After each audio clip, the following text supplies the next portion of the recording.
Photography Daily. In Colombia, to get into trouble, which is kind of where interesting pictures were going to be made, you had to go a long way and you had to search them out.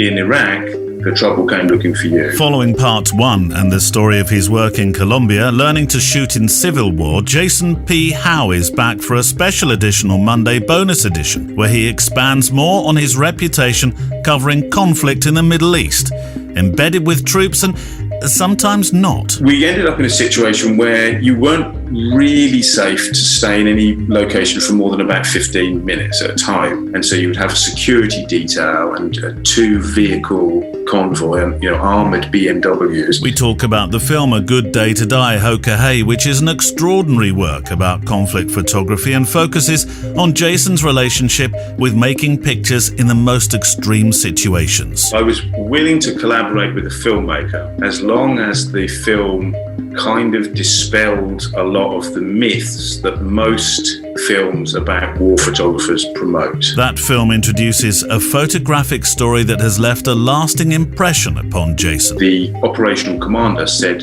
if you can stay around, we're going on another operation next week, which I think could be interesting for you. It's a story that introduces him to a particular soldier. A few moments later, Stephen Bainbridge stepped through the doorway and there was a large explosion. And this is where experience in the field is the most valuable asset a photographer can carry. The reaction required is to freeze in place, because if you now move your feet, and there could be another device which you then trigger. Jason recalls his thoughts and the story as it unfolded. And I remember saying to myself, if I get out of this, I'm going to take a break. Today we attempt to unpick the what nexts, the realities of photographing in a war zone, what happens when the camera isn't in your hand. Far too many people that do it also allow it to be an excuse for a lot of other bad behaviour that they label as, well, I'm decompressing from that, the kind of work hard, play hard. We talk about the day-to-day of being away from high-risk photojournalism. And until relatively recently,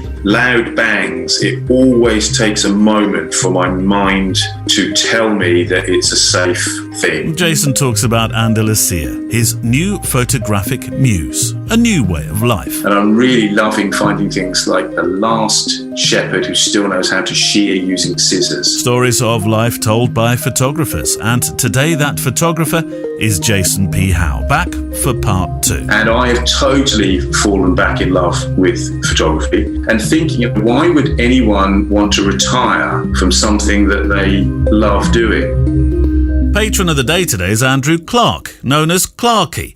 And I'll link to his Instagram, the photographic ramblings, he says, of an amateur photographer, Fujifilm X series user and a recent convert to film with an old Nikon FA. Thank you for the support as ever, Clarky. Appreciate it. And I think you'll be surprised about what you hear or who you hear uses a Fujifilm X100 within the show about to come up. And I've been keeping tabs, of course, with your latest travels. It's nice to see you've started to embrace film in that grid of late. And we've been talking a little about the Insta changes, haven't we, on the way? But I do think it's still a great playground for experimentation, if like's not a currency of conversion to something beyond simply enjoying and sharing the work that you make. Joining Patreon is easy, and from the price of one high street coffee per month, patrons are really important to helping maintain a future for this show. To thank them, or you if you're already a member. Patrons get to hear the extra more editions, which on Thursday include my photographic diary essay, and I'm confused about my return to work in a world where, my clients are casting aside their masks. More about that Thursday. Also the new book club, which you can hear on the very easy to download Patreon app. This week's book is the most extraordinary book, The Fat Baby by Eugene Richards, a collection of poignant and controversial stories by this great photographer, and I'll be doing my level best to deliver some of those that have touched me and inspired me as I read the book and read the book still and get enveloped by his incredible pictures. We're also supported by mpb.com. You know that. They help you buy and sell and trade used camera gear in the US and the UK and Europe. And I think it's important to add that it's a service that I genuinely, personally use. I've bought used camera gear through them because I like the idea of a guarantee. It's important to me. I've sold kit I no longer use through them. and I've traded gear in against equipment that I really want to add to my kit bag. That's how the circular economy works, and they make every step of the journey fair and easy, and that's why I keep going back to them. Today's guest is Jason P. Howe, and I'll keep my introduction this time short.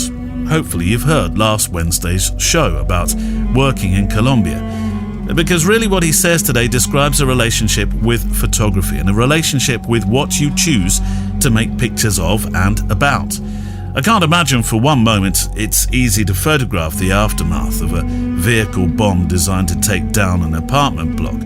For Jason, that was both a professional situation and a personal one, as he recounts the day he was attacked, and why even to this day he now sleeps with his back to the window. But also, today's extra edition is about moving on, finding new pastures, quite literally, to photograph, and doing this thing we love called photography. But we start back in the conflict zone, part 2 of Jason P. Howe's story. How exhausting is work like this? Mentally more than physically, although I can see it's physically exhausting too. I mean, I learned recently about this very human inbuilt mechanism where we practically sleep with one eye open in a place we don't know. But not knowing who is coming through the door, or what's going to happen to you next, or what sounds you're going to hear in the middle of the night, that adds a whole new layer. Yes, I think when you're young and it's all very exciting and new, then it takes less of a toll on you. And as time goes by, more of a toll. Certainly, when I spent time in Iraq, I spent about 400 days working in Iraq over a 2-year period. That was a much more challenging environment than working in Colombia, because there wasn't really any way to get away from the dangerous situation. In Colombia, to get into trouble, which is kind of where interesting pictures were going to be made, you had to go a long way and you had to search them out.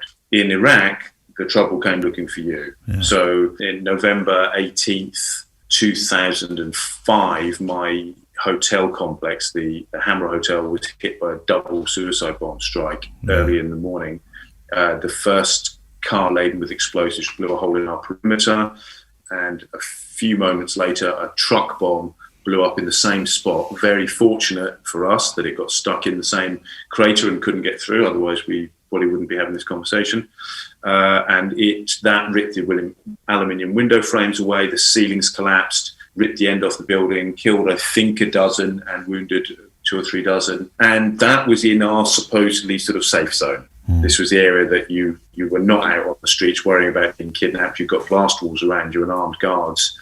And I stayed on for another month or so after that, and I left on Christmas Eve that year. And I've been back to Iraq for a week once ever since.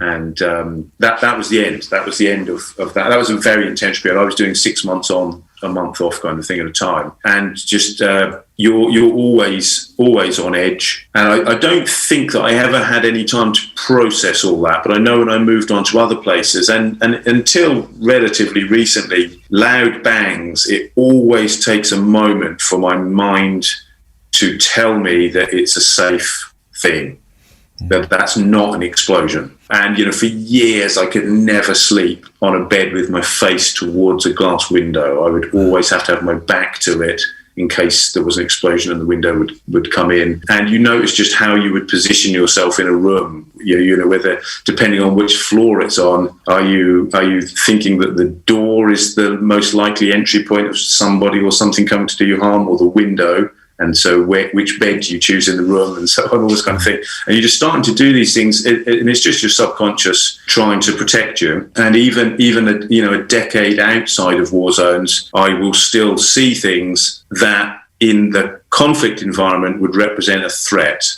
And I still spot them because my subconscious has spent so long trying to protect me. But now it's just a bottle top in the dirt. It's not something that's going to blow up and take my leg off, That story actually that you're telling there about the bomb blast, and I was appalled to find out about this sort of flippant almost phrase of bomb o'clock, because these bombs tended to happen at 8 in the morning and 5 in the afternoon. Oh, by the way, why would that be at 8 and 5? Those were the times that the civilian workers would be entering or leaving the green zone. So they would be kind of bottlenecked at the security checkpoints. And so vehicle-borne suicide bombers and actually suicide bombers on foot would try and get into that crowd so you could cause maximum casualties. Okay. So it would just be so regular that the city would sort of shake by a blast at 8 o'clock and at 5 o'clock. The one on November the 18th was 8:15. And luckily, I was still in bed. I was laying in bed. Otherwise, as those windows shattered and the glass all flew across the room, it would have done, obviously, a lot more damage. But I've always used that as a good excuse not to get up early if you don't have to. It's that particular story, that particular day, though, where you came out of... there's a very intriguing story of you making excuses not to get out of your apartment. And one of those moments you chose to look in the fridge to see that if your eggs were intact, which is an extraordinary thing to do. But when you eventually came out of that apartment, you recount a very interesting feeling that you had as the other journalists and photojournalists turned up to make pictures of you walking around looking dazed, that you found out what it felt like when you turned up at these moments and raised your camera. Yes, they weren't actually really photographing me, but they were photographing what I classed as my home. Yeah. And it was a good eye-opener, because as photographers and photojournalists, we believe that we're doing something important. Yeah. Otherwise, we probably wouldn't really be there. You know what I mean? The people who are just kind of doing it for thrills tend to not last all that long in it. You've kind of got to believe that there's some value to what you're doing. And sometimes that means that we can be a bit sort of overbearing when the people that we're trying to photograph are not super enthusiastic, which... Let's face it, when their home has just been destroyed around them and potentially they've got dead relatives in the rubble and a car pulls up and photographers jump out and start making images. But I'd never been on the other side of that situation before. And so seeing and feeling that, wow, that is, my goodness, that's what we kind of do all the time. Yeah. And we're just so engrossed in our work and making our images so that we can tell this story. And I think that along with some situations that happened later in Lebanon and so on, really started to change how I felt about photojournalism, and especially big news stories with, in some cases, hundreds of photographers and camera crew and journalists swarming over something, where it kind of degenerates into a competition. And it's going, oh, this is what I do. This is how I make a living. You know, we have to feed the network. We have to feed the hungry news beast. And that was so different from the work that I had done in Colombia. And I was sort of following in the footsteps of photographers who I admired and who, as far as I knew, were often the only photographer documenting or recording an event. And really, right up until the end of my career, we'll say, as a conflict photographer, the only times that I really felt I was doing something of value and useful was when I was the only person there. Yeah. And so that there was no way I'm competing with anyone. I literally have a responsibility to document this thing that's happened. Otherwise, why am I not sitting at home, just reading the news like everyone else? Yeah, but the competition became just extraordinary, didn't it? I think I remember a comment you made where you put your camera down at one stage, and so by the time you picked it up again, somebody had come along and overexposed your pictures by 3 stops or changed the camera settings. Yeah, and I heard of a photographer friend of mine actually had cards stolen from his camera. Right. So it was hanging over his shoulder. He's shooting with another camera, and he had cards missing, which is just crazy. But that's the only place I've ever heard of that happening. That was during the conflict in Lebanon. Yeah. I don't know whether it's something that happens in other places, but it was an industry that had just become very, very competitive, and I think people were losing their way a little bit, or at least that was my experience at that time. Iraq, you see, had got harder and harder to work in. It became more and more dangerous. There were more kidnappings of journalists. The only way to really work was embedded, and a lot of people didn't want to do that. And so a lot of the full-time conflict photographers and a whole new young generation of people that wanted to become conflict photographers were not able to do anything in Iraq. Then Lebanon happened, and it was easy by comparison. So everybody was there. Now, it's quite a while since I spoke with the journalist John McCarthy, and you mentioned Lebanon. And of course, he had a situation on the way out. Well, he thought he was going to be on the way out of the country. On his way to the airport, he was stopped by a Mercedes, jumped out, they put him in the back of the car, and that was it for the next five years or so. Did you ever feel, because we've kind of jumped, I know, from Colombia to your work in Iraq and Afghanistan, Lebanon. Did you ever feel that was a likelihood as the attitude? I mean, when John was taken, the attitude was different again. I mean, they weren't, now you're very likely to not have any questions asked and end up in an orange suit, not to want to be too flippant about it. Were you aware of that as being a possibility every day you worked? In Colombia, less so, because they weren't particularly targeting foreign journalists, but photographer friends of mine from the US were kidnapped and held by groups there. So I knew it was a possibility. And only once or twice found myself in situations where that looked like it was happening. There was a situation that felt like an attempted kidnapping, and the warning signs were all there, and so managed to sort of get out of the situation. And there was a time when the FARC held myself and a group of other photographers hostage, is a very big word, detained us for about 8 hours, trying to entice the military to come out and attack us, attack the location so that they could engage in combat. And they eventually swapped us for some other photojournalists and journalists who came looking for us, Colombians, and tried to take them off into the mountains. So, I mean, it's a real situation that you're facing. You're dealing with groups who fund a lot of their conflict by kidnapping. Yeah. When you get to Iraq, then it's a whole different ballgame. I personally had no language skills and no real cultural awareness. No. That was the first time that I had ever been to that part of the world, whereas Latin America, I'd travelled there for quite a lot and I could sort of get by at least.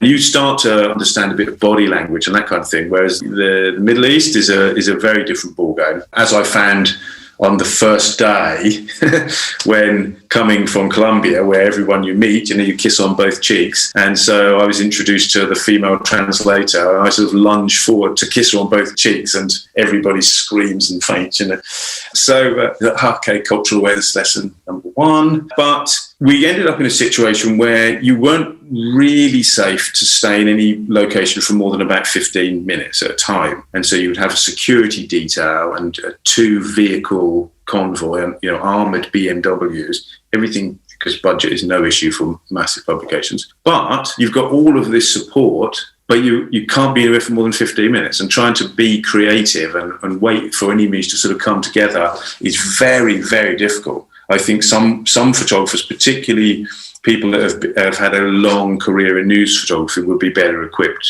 because I think that's often the way it is. You've got moments to make pictures, whereas the way I worked in Colombia is often spending weeks waiting for a situation to come together, and then I maybe only make 1 or 2 or 3 frames of it. And that is the way I really like to work, rather than being under time pressure. And you're in traffic and you get stuck in traffic and you feel like you're in a goldfish bowl, and that everybody is looking at you and you feel like a real target. It's uncomfortable. Yeah, very uncomfortable situation. Yeah.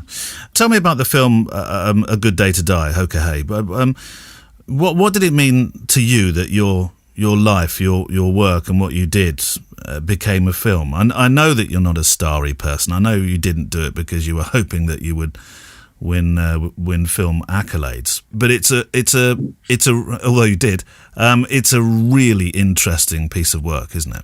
Well, I wanted to make a film. When I say I wanted to make a film, I was willing to collaborate with a filmmaker as long as the film kind of dispelled a lot of the myths that most films about war photographers promote. Yeah. And to an extent it does. But I also really like the idea of maybe it would just inspire somebody to follow their dreams.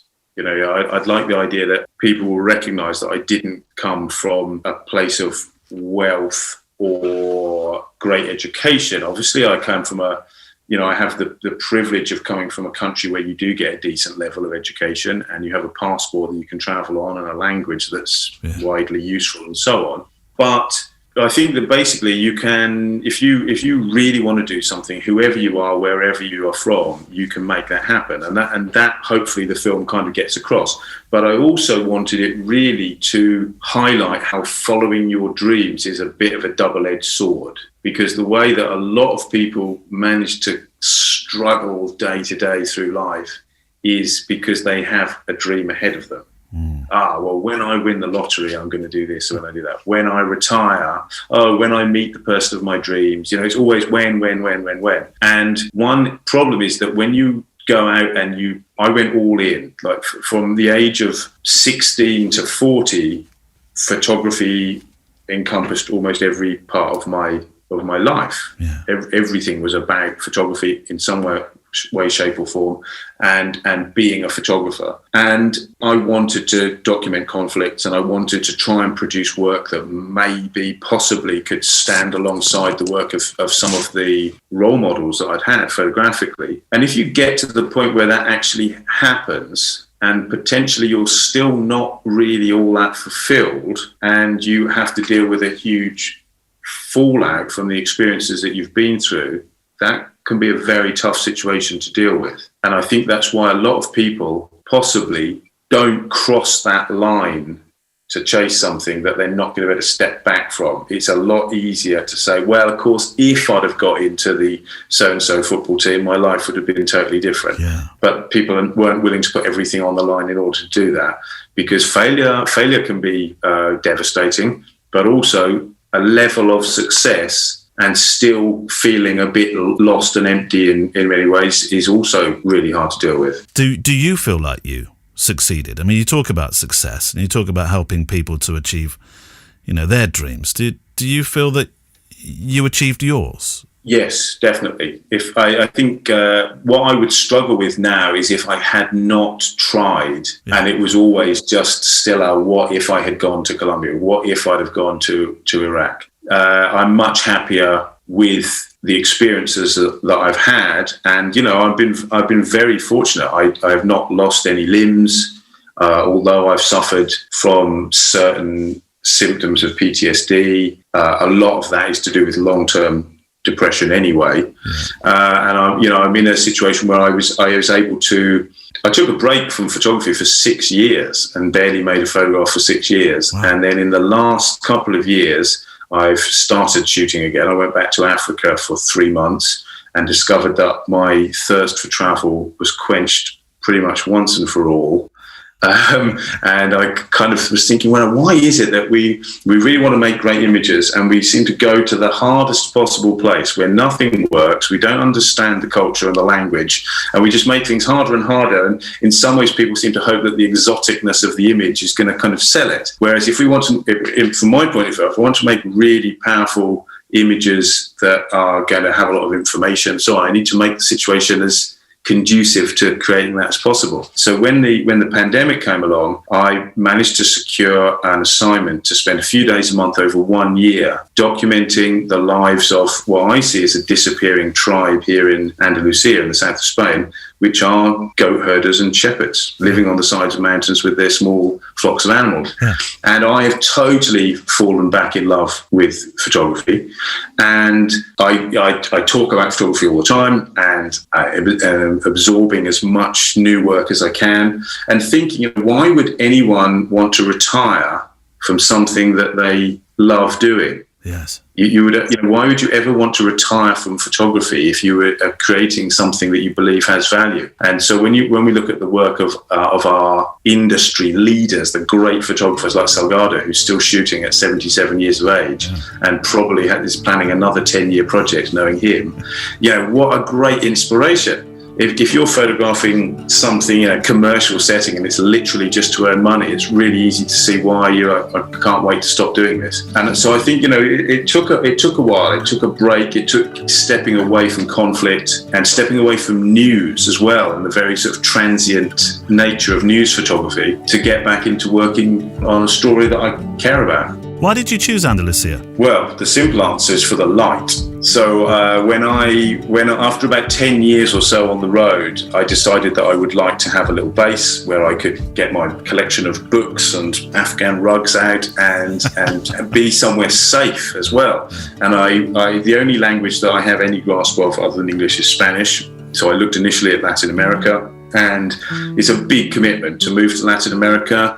You've got to get into the residency system before you can move all your stuff over and all that kind of thing. Yeah. When England was still part of Europe, it was incredibly easy to move to Spain. You drive a van full of stuff here, you rent a property, the next day you get a card and a bank account and buy a vehicle and you're away. And I had seen an article in National Geographic many years ago about Andalusia, and one particular image that had really struck me. And it's stuck with me all of these years, and I nearly got a chance to go and shoot that event and make my own version of it last year, but the pandemic unfortunately put a bit of a hold on that. But I've always loved something about the dust and the light and the people here, I think I've got another good few years in me here at least. More from Jason P. Howe in a moment.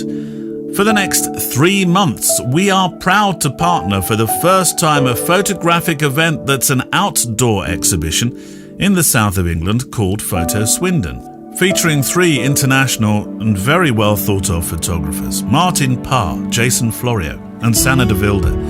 Now, don't worry if you are not based in the UK. As I've said before, we will be linking through today's show notes to their works and the event. But if you are in the UK and in travel distance of Swindon, this exhibition, curated by photographer Jennifer Berry, features a collection of works with a shared title, In Sync, Natures of Togetherness, which deals with a world that's coming together now after, 15, 16, 17 months of being isolated. It's about how togetherness has always been here, even though we've been locked down. Right, let's return to Jason P. Howe. I'm going to rewind quite a bit back into your conflict days, if you don't mind.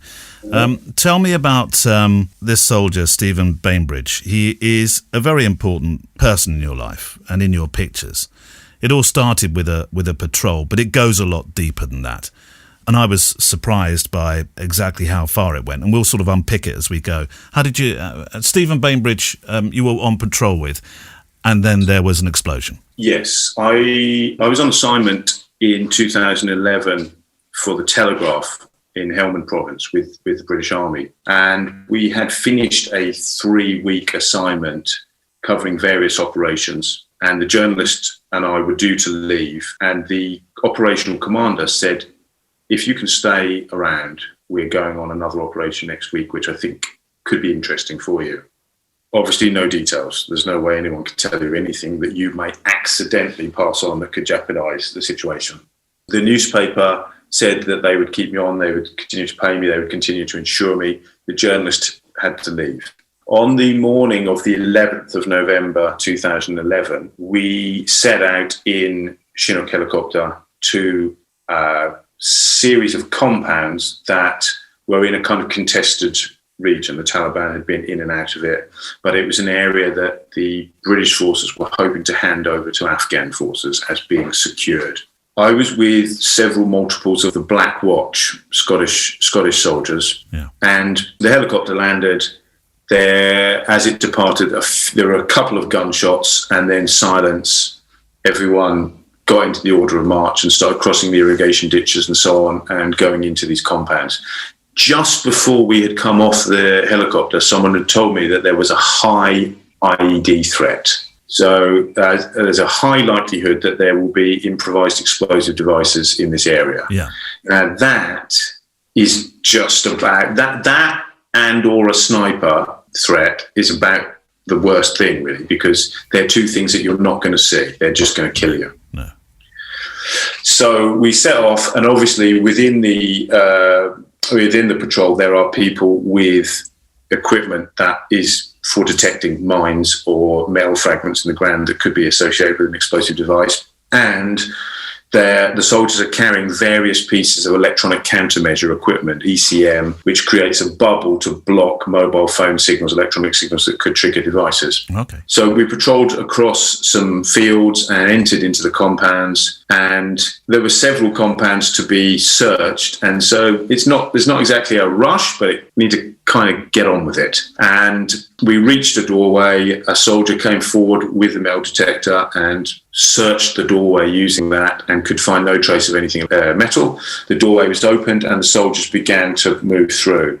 I moved up to that doorway and I was around seventh in the line of march. And I turned and I photographed the next soldier behind me, who was Stephen Bainbridge. And I stepped through the doorway, paused, shot another image looking down the line of soldiers, and then everything just held in place for a few moments because they were searching another doorway leading into another compound. Yeah. So because the soldiers were all lined up there, I basically moved along past them to get to the next doorway, which is where I felt there could be something to photograph. A few moments later, Stephen Bainbridge stepped through the doorway and there was a large explosion. The same doorway you'd been through? Exactly. There was one single entry point into this orchard and compound. Yeah. 7 of us had stepped through. He stepped through and a device triggered. Now, whether it was triggered by a pressure pad that every single one of us had stepped on and it was faulty or old and whatever and didn't go off, or it was set for a certain amount of a weight and the fact that he was carrying the electronic countermeasures equipment triggered it, or if it was remote control and someone was watching and they were waiting to split the patrol in half, certain number of people on one side of the wall and certain on the other, who knows? I don't know if anyone knows exactly what happened. But the explosion happened, and at that moment, the reaction required is to freeze in place, because if you now move your feet, and there could be another device which you then trigger and injure yourself or other people. So it's like your legs are just suddenly sort of set in concrete. So I kind of pivoted and photographed the cloud of smoke coming up from the explosion. I tried to photograph the soldiers behind me as they were reacting. The soldier with the metal detector was now running towards where the explosion had happened, clearing the ground as he went, and they were shouting to find out if there were any casualties. And a voice came back saying that he was a casualty. Bainbridge, I'm a casualty. And then I heard coming along the line of soldiers that he was a double amputee.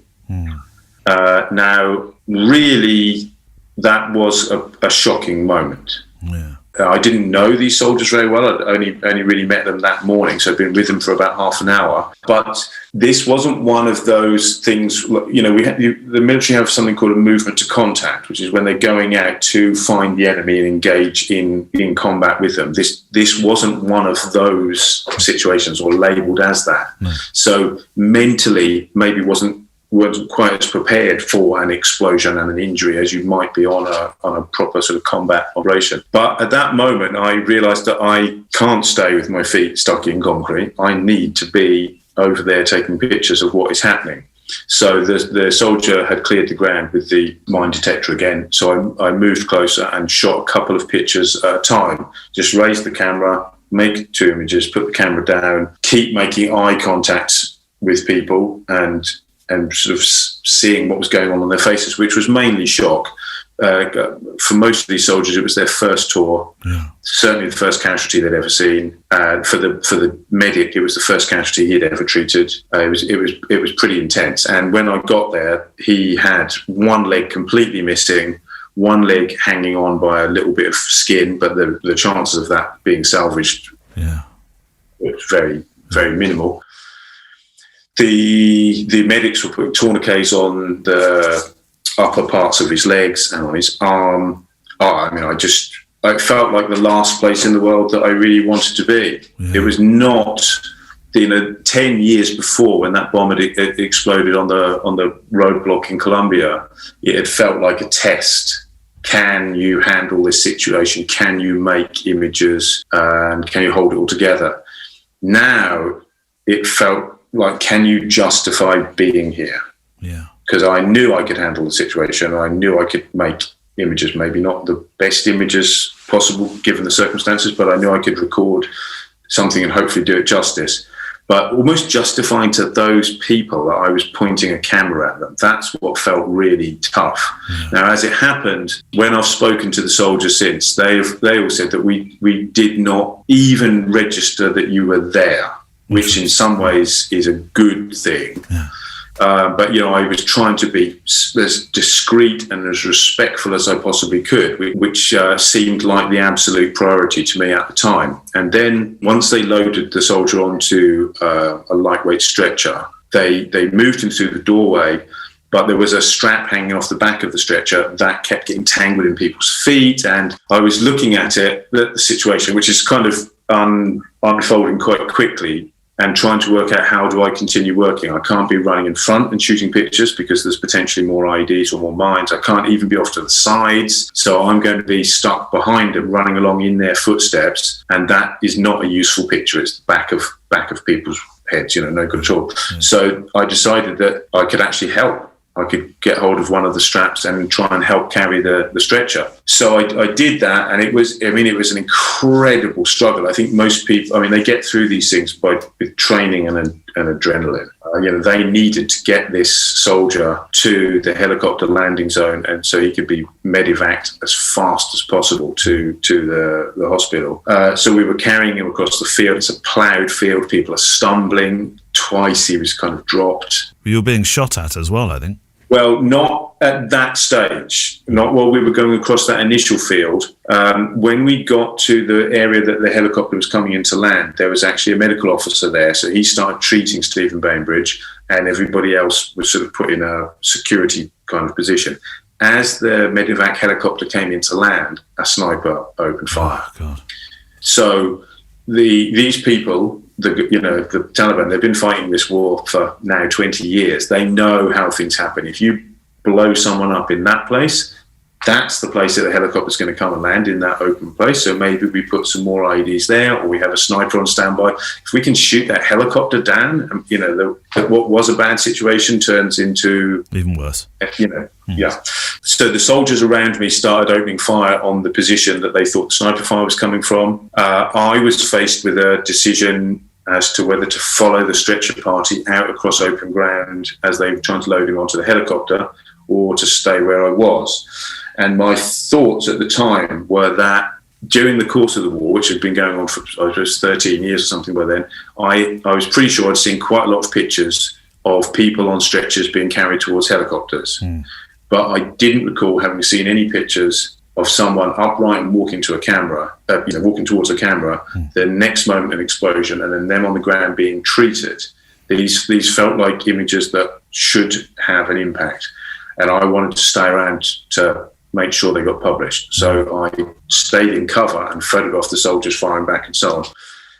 And then an Apache attack helicopter came in and strafed the position of the sniper. And all of this is before sort of 9:30 in the morning. And I remember just having this complete sensory overload, because I was looking at the helicopter and thinking, I need a shutter speed of slower than an 80th of a second. Otherwise, the rotors are going to be frozen and it's not going to look as though it's operational. But I kept looking at my camera and I just could not work out how you change the shutter speeds. So I just bring the camera up to mine, shoot again. I'm like, but this is too fast. The rotors are going to be frozen. And what I'd done is I'd put a bit of sticky tape over my over the mode dial where you change it from shutter priority to aperture priority and so on, because otherwise it rubs on your body armor when you're running and you end up on bulb or something. And my brain just could not cope with everything that was going on and working out how to do that. Fortunately, a few of the shots worked. But it was very, very intense. And it was the first morning of a 4-day operation. So that evening, we eventually arrived back at camp, and that multiple of soldiers who were the companions of Bainbridge were taken back to their sort of overall base to kind of decompress a little bit, because in conflict nowadays, it's all about keeping as many people operationally efficient as possible. It's not like the old days in the trenches where it's sort of kind of get on with it. There is now a way of caring for people after these incidents. Because I was not really embedded with them, but with the overall unit, we went back out again for the next 3 days. And the next day, I believe it was, we ended up in an irrigation ditch, and another group of British soldiers mistook us for enemy fighters and were firing underslung grenade rounds into our position. Good heavens. Which was not popular. We were also getting flanked by a sniper. That was all quite intense. And I remember saying to myself, if I get out of this, I'm going to take a break, at least until next year. This was November, so I wasn't being overly generous. And then on the last night, trying to leave there, almost got crushed by a Merlin helicopter. The helicopter came in to pick us up in the dark on night vision, and basically was about to land right on top of us. We were all just completely pinned down to the ground by the downdraft, burgers and backpacks, everything like that. And at the very last moment, the pilot realised that he couldn't actually see who we was due to pick up, which meant he was probably on top of them, and moved forward. And it was a very intense few days. And I think there was definitely some lessons learned along the lines of, if you keep gambling, the house always wins. And I think knowing when to take a break and when to back off is pretty important. Well, I heard a colleague of yours, a friend, suggest without a doubt war photography is an addiction. It's how you manage that addiction. And it sounds like you knew at that stage how to start to manage this. 12 years on the front line of 4 wars is enough to test anybody's personal relationship with reason, isn't it? How do you now feel?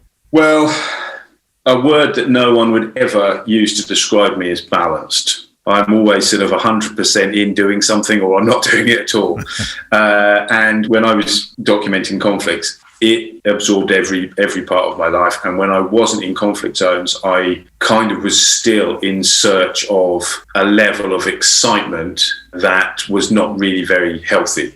So that came in the form of excess alcohol and narcotics consumption and other sort of, risky behavior. And I think, really, it kind of just all points to, like I mentioned before, either running away from something or searching for something, trying to give life a purpose and a meaning.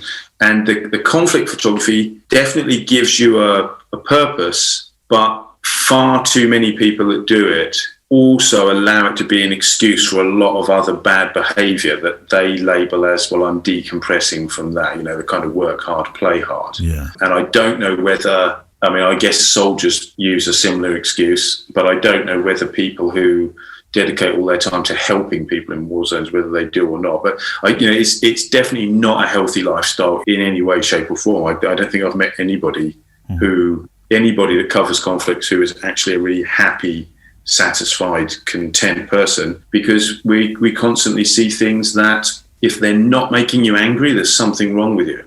I really struggle when you talk to people about things that are going on in the world. Why doesn't this make you angry? And most people say, well, I have to just ignore it to kind of protect myself. And of course, when you're deliberately going to places and getting as deep into a situation as you can in order to try and remove the opportunity for people to ignore things, it's like you're speaking a different language, isn't it? Absolutely. And Jason, you're the kind of photographer who leaves some of us wondering as we go about our very normal photography lives, if I can call it that in comparison. You leave me actually wondering what the fuck I've done with my life. And I'm sure you meet a lot of people who say that, and whether I could have done something like this of great importance. Has it all been worth it? Your nightmares now seem to have turned to, in the film, they turned to strange dreams for starters. So that part of your life has changed. And I heard you mention that you now feel like you have so-called normal feelings again. Do you feel released? Well, the film, you see, was made quite a few years ago, and there have been many evolutions of life since then. Since that film was made, I spent 2 years living in an off-grid cabin, 2 meters 20 by 5 meters 80, no running water, no electricity, no flush toilet or anything like that. And it literally took the pandemic for me to start, while everybody else was losing their relationships or their ability to interact with other people, it took that to drag me back into society in some ways, because I'd been living as though I was, in quarantine for the last however many years anyway. So it passed a little unnoticed. I just think that so many people are unhappy with their situations because they've allowed society or societal pressures or expectations to dictate what they're going to do and how they're going to live and what they believe should make them happy. And so many people, they end up in marriages that are unfulfilling, that they feel trapped in, or in careers that they maybe spent 40 years of their life doing a job that they hate because they've been told that you really have to own property and that you have to have a family and you have to prepare for your old age and all of this kind of thing.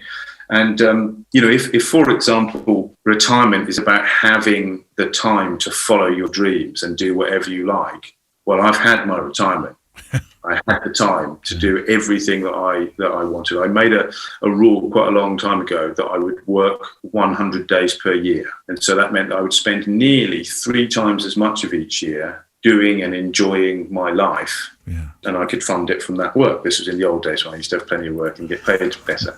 But now it's all about really sort of quality of life. Yeah. So we're endlessly being confronted by the destruction of the environment and nature, but it's still there and we can go out and be spending time in it. So I've chosen to live in it. I want to wake up every morning with clean air, with a beautiful view of mountains and forest, living somewhere where I feel safe and interacting with people whose values I like, which is why I love living in this sort of farming community with the shepherds and the goat herders and so on. Because my grandfather was a shepherd, and so I come from sort of a rural place in England, and I definitely am feeling a connection with it. And I could not imagine what it would be like, pandemic aside, to live in a city and be living with polluted air, with everybody in a rush the whole time and living in their kind of insulated little bubbles and not really wanting to interact. Now, that does mean that there are limited opportunities to earn a living and that certain things, amenities and so on, are not around. Just, as I say, the day-to-day quality of life is really a priority for me. Yeah. How do you earn your living now as a photographer? Well, I've only recently returned to shooting assignments. Yeah. So I am working mainly on choosing stories that I can get to within this region. So I recently shot an assignment about the home raising and slaughter of pigs. Right. I've done another one on Serrano ham in the local, which is a local speciality. Yeah. I am working on this long-term project about life in the countryside, which, as I say, I hope will, with another 1 or 2 years worth of work, have a good enough body of work to publish as a book and as an exhibition, which I hope can travel widely in Spain, because there's such a gap between rural life and urban life. Most children don't really seem to know where milk and eggs and meat and so on originates from. They think it comes from the supermarket. So it'd be great to show this process. And I'm really loving finding things like the last shepherd who still knows how to shear using scissors and the last man who knows how to plough using a mule. Yeah. And I believe these are small little fragments of history which are definitely worth photographing and preserving. But the main way, and it's funny, I was thinking about this earlier, previously for the interview, that my dream when I worked in the camera shop was, could I earn a living from being a photographer? And back then, which must be 30 or something years ago, I used to earn £175 a week. Yeah. And so my dream was, would I be able to make a living? And so the living was the equivalent to that. Now, the problem is, as life goes on, we get used to having more and more money and more expensive toys, and we want to have a house and a mortgage and this car and all this kind of thing. But choosing a simple way of life that you can afford means you can be picky and choosy about what work you do. And so I generally now pitch the stories to the clients, and I'm pitching stories that I want to photograph. And I think that really seems to work, and then you're not going to end up having to do sort of soul-destroying press conferences or something like that, the kind of thing that just saps the will to live and drains all your creativity. So you've gone out, you found the stories, you found the people, and you sold the stories to them. Yes, and the also what is really nice is photographing a story that you can explain to the subject matter why it's important, and it's actually as important to them as it is to you. So what I offer to do with these families who I'm documenting is to print a hardback book of photographs for each of the grandchildren, so that in 20 years' time they'll be able to look back and see what a year in the life of their grandfather and parents was on the farm. And, I think we need to be not just taking all the time. I can't stand the expressions of taking pictures and capturing things. It's so much nicer when it's an interaction between you and the people whose story you're telling and documenting. Then they're invested in it as well. Yeah, it's a conversation of making, isn't it, rather than taking? Absolutely, yeah. Just finally, Jason, there was a part in the I think it was the film or something I read where you had to pawn your Leica to be able to afford to. It was either to travel somewhere or to afford the kit that you needed. Well, whatever it was that you had to lose your beloved Leica. I'm hoping that a beloved Leica has managed to make its way back into your life for these stories. Well, I had to sell the Leica to get the airfare to get out to Afghanistan to do a story about me and my brother, 2 brothers on the front line. That's right, yeah. And I sold the camera to a friend, and several years later, I was able to buy it back. Good. Sadly, after many years of travelling into all sorts of places where you would expect to get cameras stolen and nothing ever happened, I had it stolen. All my Leica gear was stolen from a hire car in Spain. 15 minutes of lack of attention. Somebody took advantage. All gone. And I've unfortunately never shot with a Leica since. What do you shoot with now then? I'm still using my 12-year-old Canons. I'm using the Canon 5D Mark II that I shot the pictures of Bainbridge with. But for heaven's sake, I've seen the state of that camera in pictures. Yeah. I'm actually also using a Fuji X100V as a little carry-around camera, which is a little bit more discreet for certain things. Yeah. But I like the Canons, and so I'm only really just starting work again this past year or so. And at some point, hopefully, I'll be able to upgrade to something a little less steam-powered. But honestly, when they first came out, we thought they were a gift from the heavens in terms of technology. And I don't like this constant chasing of... so many people are more interested in image quality than content. Yeah. And an image that has great content does not have to be technically perfect or the most amazing image quality, does it? Do me a favour, don't go leaving it in a hire car again, will you? No, I'll try not to. Can't afford the hire car, so, And my thanks to Jason P. Howe for the 2 episodes that he's featured in. On Wednesday, the story of a photographer who's, well, in many respects, returned to making photographs later on in life after a career spent as one of the UK's most respected graphic designers. John Brockles is a supremely talented UK photographer, working predominantly, but not always, in black and white. I describe him not as a landscape photographer, but a landscape storyteller. And it's a gentle meander, really, through how he works and the books he's produced. Inspiration for anyone, too, who's thought, I wonder if, when it comes to exhibiting, publishing and being commissioned. And that's it for today. Keep sending your questions, your feedback and photo stories to studio@photographydaily.show so that I can feature you in the mailbag edition, which is, of course, the Friday Photo Walk. On that note, remember you can also send in pictures from your own photo walks to appear on the episode's show page, online with links to your website or Instagram, if you so choose. If you haven't yet, join our private Facebook group and follow us on Instagram. There's also a new Facebook page generally available to all. Links to this and our guests and our wonderful supporters on Patreon will be on the Photography Daily show page today, linked to in your podcast player app as always. Music on the show from the incredible artlist.io, and I look forward to photographing with you, hearing from you and talking with you next time. Photography Daily is a Loading Zone production.